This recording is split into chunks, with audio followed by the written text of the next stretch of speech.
गढ़ पर सिंह गेला, ये बात कही थी छत्रपति शिवाजी महाराज ने अपने सबसे काबिल लड़ाके के बारे में।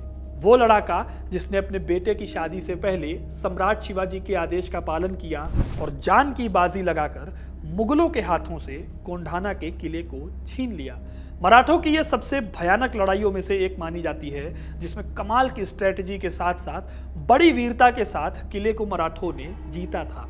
इस किले को जीत पाना लगभग असंभव माना जाता था, लेकिन शिवाजी के सबसे खास कमांडर ने इस बात को झूठा साबित कर दिया। आज मैं आपको उसी वीर मराठा की कहानी सुनाने वाला हूं जिसका नाम था तानाजी मालुसरे। कौन थे तानाजी और क्यों उनकी मौत पर शिवाजी ने आंसू बहाए थे, जानने के लिए वीडियो को अंत तक जरूर देखिएगा, क्योंकि अपना इतिहास नहीं जानोगे तो खुद को कैसे पहचानोगे। ये बात है 17वीं सदी की। मुगल गद्दी पर बैठकर औरंगजेब सपने देख रहा था दक्कन पर कब्जा करने का, लेकिन दक्कन में उन्हें चुनौती देने का काम कर रहे थे छत्रपति शिवाजी महाराज। शिवाजी महाराज धीरे धीरे दक्कन में किलों को जीतते जा रहे थे।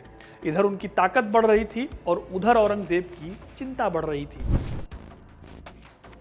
इसलिए उसने मुगल सेना को शिवाजी पर हमला करने भेजा। पहले शाइस्ता खान ने शिवाजी से लड़ाई लड़ी, लेकिन उसे भागना पड़ा। लेकिन बाद में महाराजा जय सिंह ने शिवाजी के खिलाफ लड़ाई लड़ी और इसका नतीजा ये हुआ कि शिवाजी ने अपने कई किले गंवा दिए। जय सिंह से पहले तक शिवाजी के पास कई किले थे। इन किलों की मरम्मत और रखरखाव पर अच्छा खासा खर्च होता था, लेकिन मुगलों ने जय सिंह की बदौलत उनके 23 किले जीत लिए। आखिर में पुरंदर किले की लड़ाई हुई। ये लड़ाई हुई साल 1665 में। शिवाजी को लग गया कि यह किला भी उनके हाथ से चला जाएगा, इसलिए उन्होंने महाराजा जय सिंह से 22 जून 1665 में पुरंदर की संधि कर ली। इस संधि में कोंढाना का किला भी शिवाजी के हाथ से निकल गया और मुगलों के पास चला गया। अब एक बात नोट कीजिए, इस किले पर चढ़ाई करके मुगलों ने इसे नहीं जीता था, बल्कि एक संधि के माध्यम से मुगलों ने इसे मराठों से छीन लिया था। पुरंदर की संधि के तहत ही शिवाजी महाराज 1665 में औरंगजेब से मिलने गए। अब ये कहानी तो आपको अच्छे से पता भी होगी कि शिवाजी को आगरा में औरंगजेब ने धोखे से बंदी बना लिया था। फिर शिवाजी ने मुगलों को चकमा दिया और आगरा से बच निकले।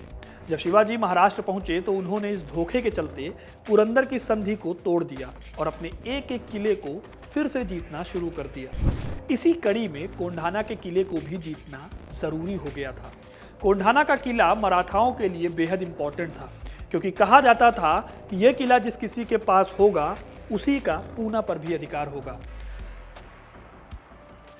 जब इस किले पर चढ़ाई की बात आई तो शिवाजी को सबसे पहले जो सरदार याद आए वो थे सूबेदार तानाजी मालुसरे।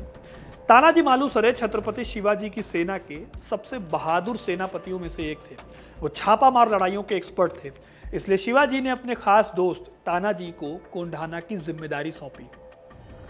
यहां से शुरू हुई वो लड़ाई जो अपने आप में एक ऐतिहासिक कहानी है। इतिहासकार अनिरुद्ध देशपांडे के हिसाब से यह किला मराठों के लिए स्ट्रेटेजिकली बेहद इंपॉर्टेंट था। पुणे शहर से 20 किलोमीटर साउथ वेस्ट में मौजूद इस किले का पूरा एरिया करीब 70,000 स्क्वायर किलोमीटर है। इस किले का एक दरवाजा पुणे की तरफ खुलता है और दूसरा दरवाजा कल्याण की तरफ खुलता है। आज कल्याण शहर महाराष्ट्र के थाने जिले में पड़ता है। इस किले से राजगढ़, पुरंदर और तोरवा किलों को देखा जा सकता था। इसलिए मराठों के लिए इस किले को जीतना बेहद जरूरी था, ताकि वो मुगलों पर नकेल कस सके। कहा जाता है कि जब शिवाजी की ओर से किले को फतह करने का आदेश मिला तब तानाजी अपने बेटे की शादी में व्यस्त थे, लेकिन यह आदेश पाते ही तानाजी ने कहा कि अब पहले किला लेंगे और उसके बाद शादी की बात होगी। शिवाजी का आदेश पाते ही तानाजी निकल गए कोंढाना पर चढ़ाई करने के लिए। उनके साथ मराठों की बस 300 लड़ाकों की फौज थी। वहीं दूसरी तरफ करीब 700 मीटर की ऊंचाई पर इस किले पर उदयभान राठौर नाम का एक सेनापति मौजूद था। 4 फरवरी 1670 के दिन तानाजी की सेना किले के नीचे पहुंच गई। तानाजी ने रात के वक्त लड़ाई को सबसे सही माना और सब ने रात होने का इंतजार किया। कोंढाना किले की दीवारें इतनी ऊंची थी कि उन पर चढ़ाई कर पाना लगभग इम्पॉसिबल था, लेकिन तानाजी ने कभी भी हार मानना सीखा नहीं था। उन्होंने अपने 4-5 बहादुर सिपाही साथ लिए और रस्सी लेकर किले के ऊपर चढ़ना शुरू कर दिया। धीरे धीरे आगे बढ़ते हुए वो फाइनली किले के पास तक पहुंच गए। जो रस्सी वो ऊपर लाए थे उसे उन्होंने एक पेड़ से बांध दिया और रस्सी को नीचे डाल दिया ताकि दूसरे सैनिक भी ऊपर चढ़ सके। ये काम इतने चुपचाप तरीके से हुआ कि उदयभान को बहुत देर बाद तानाजी के किले पर चढ़ आने का पता चला। जैसे ही उदयभान को खबर हुई, उसने तुरंत अपने सैनिकों को तानाजी पर हमला करने का आदेश दिया। इस तरह एक बेहद भयंकर लड़ाई छिड़ गई। लड़ाई के बीच ही तानाजी के कुछ सैनिकों ने समझदारी दिखाई और आगे बढ़ते हुए कल्याण गेट को खोल दिया। इसके बाद बाहर इंतजार कर रहे मराठा सैनिक भी अंदर आ गए और लड़ाई और भी भयानक हो गई। उदयभान ने जब ये देखा तो वो गुस्से से भर गया। उसने तानाजी पर हमला करना शुरू कर दिया। दोनों के बीच घमासान युद्ध हुआ। इस लड़ाई में एक पल ऐसा भी आया जब उदयभान के वार से तानाजी की तलवार टूट गई और उनकी ढाल भी टूट गई। हालांकि तानाजी ने फिर भी लड़ाई जारी रखी और आखिर में उन्होंने उदयभान को मार डाला। हालांकि उदयभान से लड़ने में तानाजी बहुत ज़्यादा घायल हो गए। उनके बचने की उम्मीद खत्म हो गई थी। उन्हें इस हाल में देखकर मराठा सैनिकों में भगदड़ मची, लेकिन उनके भाई सूर्याजी ने मराठों में जोश भरा और आखिर में कोंढाना का ये किला मराठों के कब्जे में आ गया। जब शिवाजी महाराज को पता चला कि कोंढाना का किला फतेह हो गया है, तब वो बहुत खुश हुए।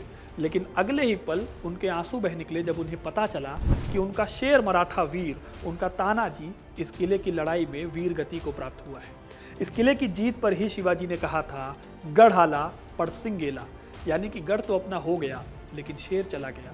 किले को जीतने के बाद शिवाजी ने अपने शेर तानाजी के नाम पर ही इस किले का नाम बदलकर सिंहगढ़ का किला रख दिया। और इतने इंपॉर्टेंट किले को जीतने के बाद भी शिवाजी ने इस जीत का जश्न नहीं मनाया, क्योंकि उनका सबसे बहादुर कमांडर अब उनके बीच नहीं रह गया था, जिसने एक रात की लड़ाई में कोंढाना को शिवाजी के चरणों में समर्पित कर दिया था।